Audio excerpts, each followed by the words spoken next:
In a small town nestled in the heart of Igboland, there lived two identical twin sisters, Zola and Zina.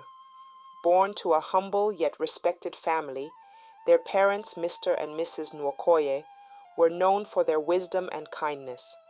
From the moment they were born, the sisters were inseparable. Zola, the elder by a few minutes, was a forceful and determined child, always taking charge and leading the way. Zina, on the other hand, was gentle and kind, endearing herself to everyone who met her. As the twins grew, it became evident that Zola was the more assertive of the two, always striving to be the best at everything she did. Whether it was in school or at home, Zola pushed herself hard, often competing with Zina, who seemed content in her quiet way.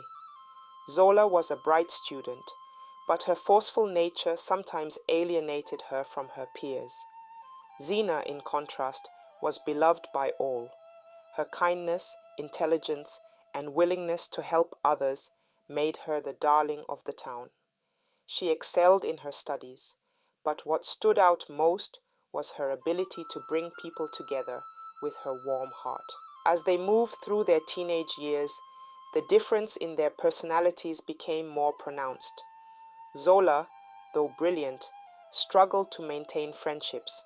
She was often seen as too intense, too competitive. Zina, however, blossomed into a young woman who was not only smart, but also loved by all.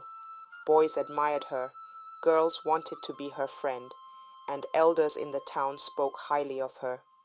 Zola noticed this growing adoration for her younger sister, and it gnawed at her. She couldn't understand why Zina, who seemed to do everything with such ease, was so loved, while she, who worked twice as hard, remained in her shadow. As they transitioned into adulthood, the differences between Zola and Zina became more stark. Zola threw herself into her studies and later into her career, hoping to make a name for herself and prove that she could be just as successful, if not more so, than Zina. She entered into several relationships, but none lasted. Zola's forceful nature often pushed people away, and she was left feeling more isolated as time went on. Zina, however, took her time with relationships. She was careful and deliberate, never rushing into anything. She focused on her career, which flourished, and maintained her warm relationships with friends and family. One day, while browsing Facebook, Zina came across a post that caught her attention. It was a discussion on love and relationships, and Zina, with her usual wisdom, left a comment full of insight and maturity. Little did she know that this comment would change her life forever.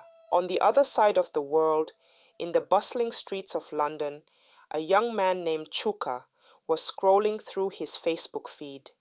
He had recently gone through a heartbreaking breakup and was struggling to find his footing again. Chuka was born and raised abroad, but his roots were deeply African. He had always wanted to connect with someone who understood both his heritage and his modern lifestyle. When he stumbled upon Zina's comment, he was struck by her wisdom. Her words resonated with him, and in a moment of impulsive curiosity, he sent her a message. Zina was surprised to see a message from someone she didn't know, and she was hesitant to reply. She took 3 days to think it over before finally responding. Chuka, who had been anxiously waiting for her reply, was overjoyed when he received it. He introduced himself and explained how her comment had touched him.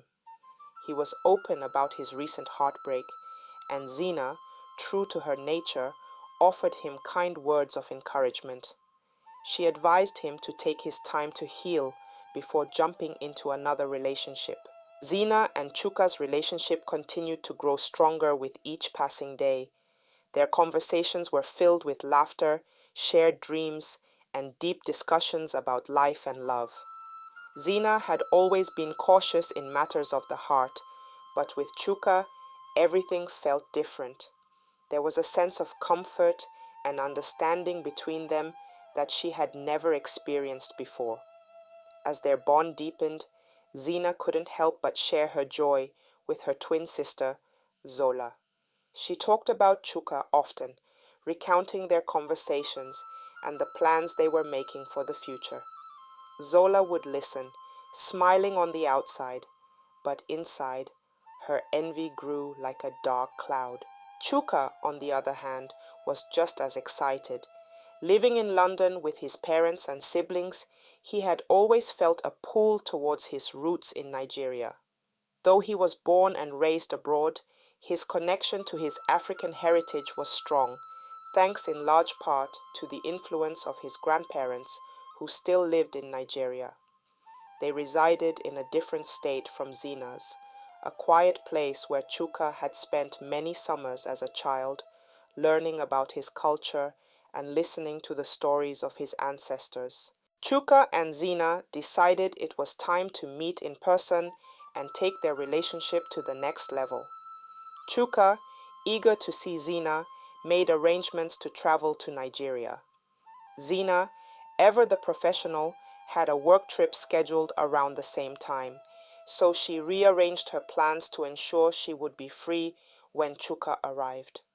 Chuka, wanting to surprise Zina, decided to come earlier than planned, hoping to catch her off guard. When Chuka told his grandparents that he had met someone special, someone he believed could be his future wife, they were overjoyed.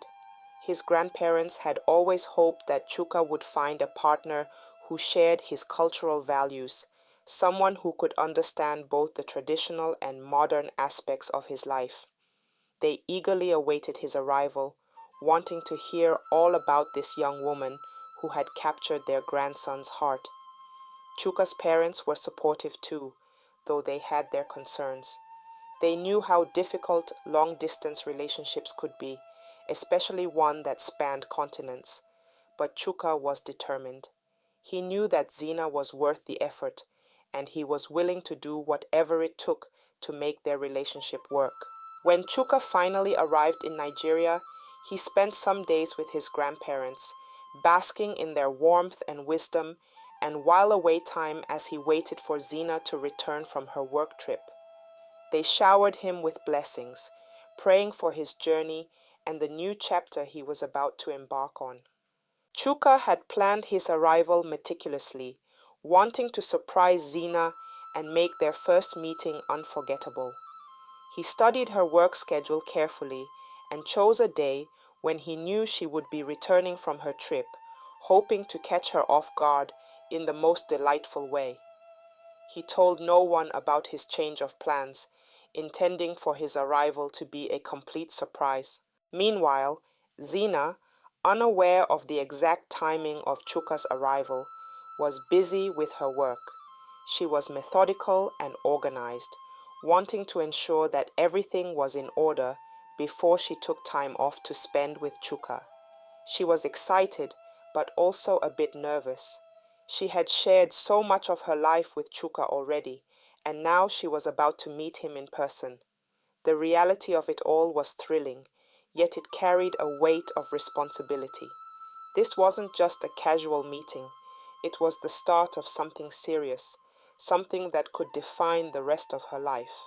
On the third day, with excitement bubbling inside him, Chuka embarked on his journey to Zina's state. The drive was long, giving Chuka plenty of time to think. As the car sped through the countryside, he found himself lost in thoughts about Zina. He imagined what it would be like to finally meet her in person, to hold her hand, to look into her eyes. He had seen countless pictures of her, of course, but meeting face to face was different. It was real, tangible.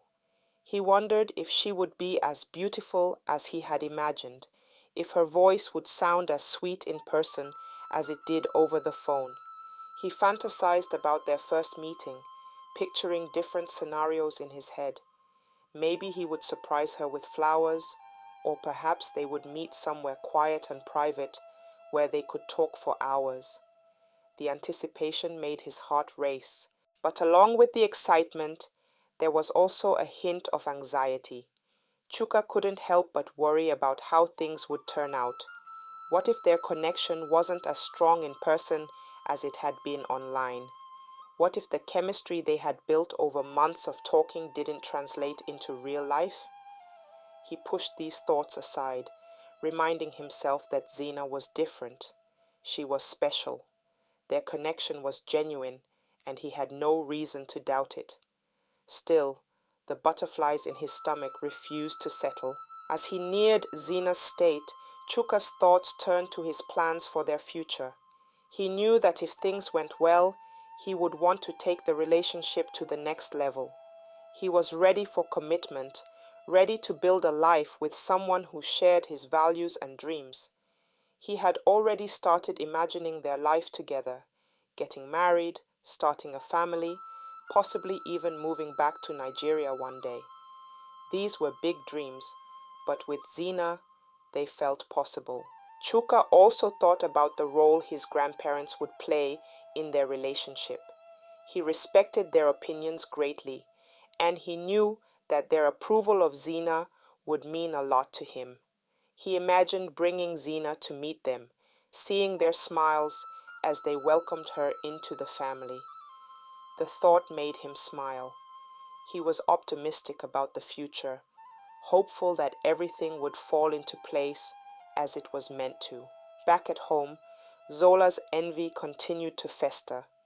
She had been in several relationships before, but none had worked out. Every time she heard Zena talk about Chuka, it reminded her of her own failed attempts at love. Zola couldn't understand why things always seemed to come so easily to Zena. She had worked hard to build a career, to establish herself as a strong, independent woman, but love had always eluded her. Now, it seemed like Zena was about to have everything Zola had ever wanted, a successful relationship with a man who truly cared for her. She dreamt and wished Chuka belonged to her, and that made her jealousy for her sister ever grew stronger. She knew what she was feeling was wrong, but the bitterness inside her was too strong to ignore. She started to think of ways to insert herself into the situation, to take what she believed should have been hers all along. In that week, Zena found herself swamped with work. Determined to ensure she would have enough time to spend with Chuka, she made the decision to reschedule her work trip to earlier in the week. It was a tight squeeze, but Zena was nothing if not organized. She packed her bags swiftly, her mind focused on completing her tasks quickly so she could return in time to welcome Chuka. However, in her haste, Zena made a crucial mistake. As she hurriedly gathered her things and rushed out the door, she left her phone on her bed. It wasn't until she was well into her journey, hours away from home, that she realized her oversight. Panic set in for a moment. Her phone was her lifeline to Chuka, and now it was out of reach. But Zena, ever practical, reassured herself that she would be back before Chuka's arrival. She had informed him of her trip, and she trusted that everything would be fine. She thought she was just going to spend 2 days and return home. Meanwhile, back at the Nwokoye household, Zola was in her room, grappling with a mix of emotions. She had been feeling increasingly envious of Zena's happiness, especially with the knowledge that Chuka was supposed to visit soon. The idea of her sister finding love and joy while she remained alone weighed heavily on her heart, stirring up feelings she tried hard to suppress. As Chuka neared Zena's home, he decided to call her, hoping to hear her voice and let her know he was almost there. He dialed her number and waited, but there was no answer. He tried again, and still no response. A sense of unease began to creep in. Why wasn't she answering? As Zola sat lost in her thoughts, a faint ringing sound interrupted the silence. She paused, listening carefully as the sound persisted. Realizing it was coming from Zena's room, she stood up and followed the noise. Curiosity piqued. Pushing open the door to Zena's room, she spotted Zena's phone vibrating on her bed. the screen illuminating with an incoming call. Walking over, Zola picked up the phone and glanced at the caller ID. The name Chuka flashed boldly across the screen. Her heart skipped a beat as she registered who it was. She hesitated for a moment, uncertainty flickering across her face. The phone continued to ring insistently in her hand, each buzz amplifying the silence around her. Finally, taking a deep breath, Zola answered the call, trying to steady her voice. "Hello?" she said tentatively. "Zina, finally, you picked up." Chuka's voice resonated with relief and excitement. "I've been trying to reach you. I wanted to surprise you. I'm in your state right now, actually right outside your doorstep." Zola's eyes widened in shock, her mind racing to process this unexpected turn of events. Chuka was here, now, and Zina was nowhere to be found. A quick glance around confirmed that her sister hadn't returned from her trip yet, and there was no telling when she would be back. In that instant, a whirlwind of thoughts and emotions surged through Zola.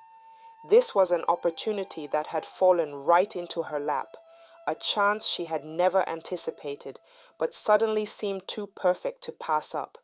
Her envy and longing intertwined, forming a bold resolve she hadn't felt before.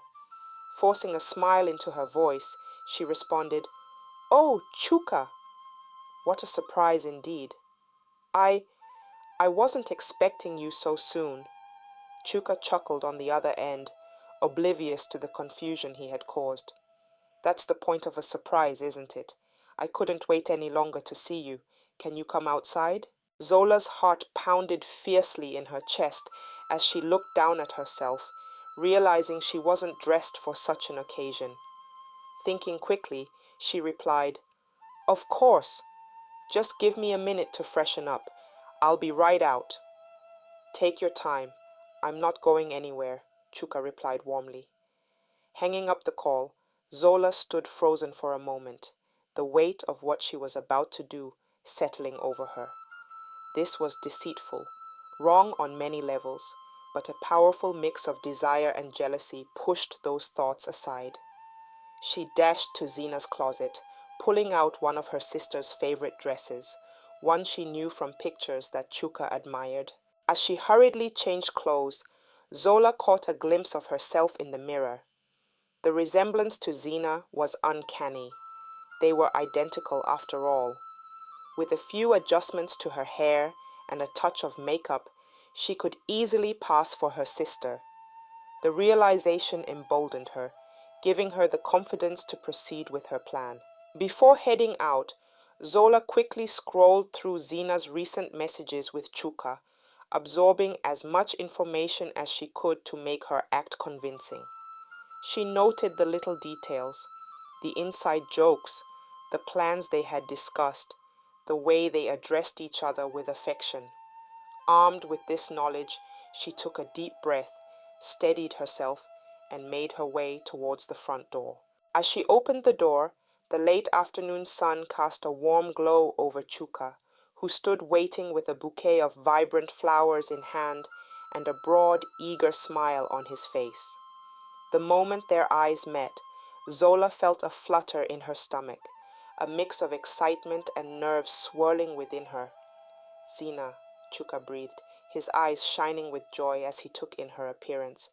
"You're even more beautiful in person."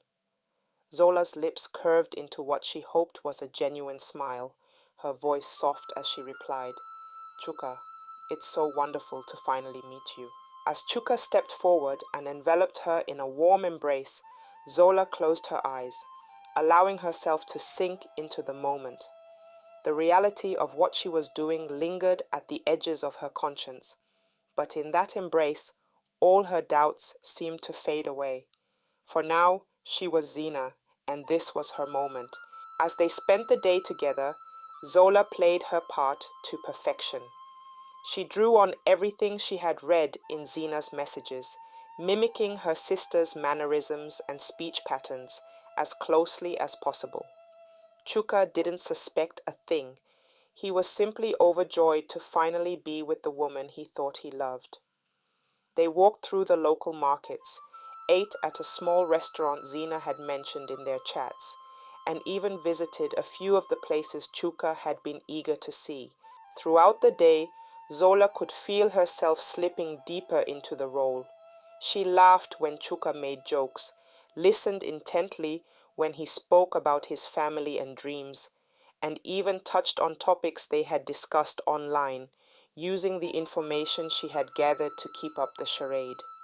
The more time they spent together, the more comfortable she became, and the more convinced she was that she could actually pull this off. Over the course of a week, Zola and Chuka spent a lot of time together. Chuka was thrilled to finally be with the woman he had grown to love. Zola, on the other hand, found herself falling for him in a way she hadn't expected. She knew what she was doing was wrong, but the thought of losing Chuka to Zina was unbearable. One night, as they sat under the stars, Zola, still pretending to be Zina, suggested they make a blood covenant, a pact that would bind them together forever. She told Chuka that she was afraid someone might take him away from her once he returned abroad. Chuka was taken aback by the suggestion. A blood covenant was serious, and he wasn't sure if he believed in such things. But his love for Zina, Zola, clouded his judgment, and eventually he agreed. They made the covenant, swearing never to be apart and to keep the secret between them forever. After making the blood covenant with Chuka, Zola felt a thrill of triumph. Chuka had promised to take her to meet his grandparents the next day, a gesture that filled her with excitement. She could barely contain her joy as she headed home, thinking about the life she could now imagine with him. But as soon as she stepped into the house that night, her excitement faltered when she realized that her twin sister, Zina, had returned from her work trip. Zola knew she had to act quickly. She still had Zina's phone with her, and she needed to cover her tracks before Zina discovered anything. Keeping a close eye on Zina, Zola waited for the perfect moment. When Zina left the room, Zola discreetly slipped the phone back under the pillow where she had found it, just as if it had never been moved. She carefully deleted all the messages and call logs between her and Chuka, erasing any evidence of their interaction. When Zina finally found her phone, she quickly checked for any messages or missed calls from Chuka. To her surprise, there were no recent messages from him, which struck her as odd. They had been in constant communication, so the sudden silence puzzled her. The next morning, Zina was in the kitchen, enjoying a quiet morning as she prepared a meal. She was still basking in the contentment of being home and looking forward to reconnecting with Chuka. As she stirred a pot on the stove, she heard a knock at the door. Wiping her hands, she hurried to answer it. When she opened the door, she was met with the sight of Chuka standing there, a smile on his face. For a moment, Zina was too stunned to speak. She had been eagerly anticipating their first meeting, but she hadn't expected him to show up unannounced like this. A surge of joy washed over her, and she broke into a wide smile. "Chuka, I can't believe you're here," Zina exclaimed, her voice filled with excitement. Her heart raced with happiness as she took in the sight of him. Chuka was pleased to see her reaction, but something about it felt slightly off to him. He had expected her to be happy, of course, but the intensity of her joy seemed a bit too much, especially since he thought they had already met the day before. Still, he brushed off his doubts, attributing her enthusiasm to the excitement of seeing him again. "You look even more beautiful today," he said. Blushing, Zina invited him in. As they talked, Chuka told her to get dressed, so they visit his grandparents. She excused herself to get dressed. Chuka couldn't take his eyes off her as she returned, dressed elegantly for the occasion. Her beauty took his breath away, and he found himself more captivated by her than ever. As Zina and Chuka prepared to leave, Zola was watching from the shadows, her heart heavy with jealousy. She had hidden herself away to avoid being seen, but she couldn't tear her eyes away from the scene unfolding before her.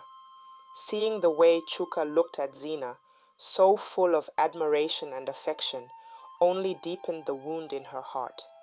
Zola had fallen in love with him too, and the reality that Zina now had what she desperately wanted was almost too much to bear. Zola clenched her fists, her envy growing stronger by the second. She had been the one who first met Chuka, the one who shared that intimate moment with him, and yet here was Zina, effortlessly capturing his heart. It was a bitter pill to swallow, and as she watched them leave together, her resentment festered.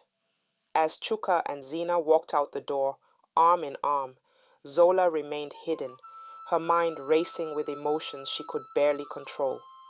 The deception she had started was beginning to unravel, but she wasn't ready to give up. Not yet. When they arrived at Chuka's grandparent house, they were waiting for them. Inside, the house was warm and inviting, filled with the comforting smells of home-cooked food. Chuka's grandparents welcomed Zina with open arms, and this made her quickly feel at ease. They asked her questions about her family and her plans, and Zina responded with her usual warmth and sincerity. All this while, Zina had kept her relationship with Chuka mostly to herself. She had been cautious about sharing too much with anyone, including her twin sister, Zola. She wanted to ensure that everything was certain before she involved her family in her plans. Zina cherished the idea of having something special that was hers alone, especially since Zola had always seemed to outshine her in many aspects of life. However, she had no idea that Zola had already met Chuka, setting off a chain of events that would soon come to light in the most dramatic fashion. As Zina and Chuka began making preparations for their wedding, things started to unravel. What should have been a joyful time turned into a period of tension and frustration. They couldn't seem to agree on anything, from the wedding venue to the guest list. Arguments broke out over the smallest details, and each disagreement left them both feeling more disconnected. Neither Zina nor Chuka could understand why everything felt so wrong when they had once been so sure about each other. One day, after yet another heated argument, Chuka decided that he couldn't continue like this. He needed to get to the bottom of their problems and figure out what was really going on. Determined to resolve their issues, he drove over to Zina's house, his mind racing with questions and doubts. When Chuka arrived at the Nwokoye household, he was ushered into the hall where Zina was sitting. However, to his great surprise, he found not one, but two identical women in the room. He froze in his tracks, his eyes wide with shock as he stared at the two sisters. "Zina, are you twins?" Chuka stammered, his voice shaking with disbelief. Zina's heart sank as she realized what was happening. She had always planned to tell Chuka about her twin sister, but the right moment never seemed to come. Now, the truth was out in the most unexpected way. "Yes, we're twins," Zola answered, her voice calm and without a trace of regret. She looked at Chuka with a faint smile, as if she was enjoying the unfolding drama. Chuka felt like the ground had been pulled out from under him. Everything he thought he knew was suddenly in question. He turned to Zina, his face pale with disbelief. "Why didn't you tell me?" he asked, his voice filled with hurt and confusion. "I'm so sorry, Chuka," Zina replied, her eyes pleading. "I meant to tell you, but I didn't think it would matter. I didn't know—" Before she could finish, Chuka interrupted, his voice rising in desperation. "Who's Zina?" he asked, his eyes darting between the two women. "Tell me, who is Zina?" With a heavy heart, Zina slowly raised her hand. I'm Zina, she said softly, feeling the weight of the world on her shoulders. Chuka approached her, his face twisted in anguish. Please, tell me I did the blood covenant with you. Please, say yes. Zina's heart skipped a beat. Blood covenant? She repeated, her voice trembling with confusion. She had no idea what he was talking about. By this time, the commotion had drawn the attention of their parents, who entered the room with concerned expressions. Mr. and Mrs. Nwokoye looked at the scene before them, trying to make sense of the tension that hung in the air. What's going on here? Mr. Nwokoye asked, his voice stern as he addressed his daughters. What is this talk about a blood covenant? Zina remained silent, her mind racing as she tried to understand what Chuka was talking about. But Zola, who had been watching the unfolding drama with a calm detachment, finally spoke up. With a smirk, Zola turned to her parents and began to explain. Chuka came to visit a while ago, thinking he was meeting Zina, she said, her tone nonchalant. But it was me. I pretended to be Zina, and we spent time together. We got along really well, and we made a blood covenant. As Zola's words sank in, the room fell into a stunned silence. Zina was shattered, unable to believe what she was hearing. Her own sister had deceived Chuka, pretending to be her, and making a covenant that bound them together forever. Chuka, on the other hand, was utterly devastated. His knees buckled, and he collapsed into a chair, his face ashen and his eyes filled with despair. No, no, this can't be happening, he muttered, his voice barely above a whisper. Zina felt tears welling up in her eyes as she stared at her sister in disbelief. Zola, how could you do this? She asked, her voice breaking. Zola shrugged, showing no remorse. I did what I had to do, she said simply, as if her actions were entirely justified. You always get everything, Zina. For once, I wanted something for myself. The revelation hung heavy in the air, and the room seemed to close in around them.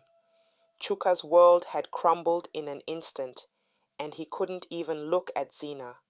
He had thought he was building a future with her, only to discover that everything had been a lie.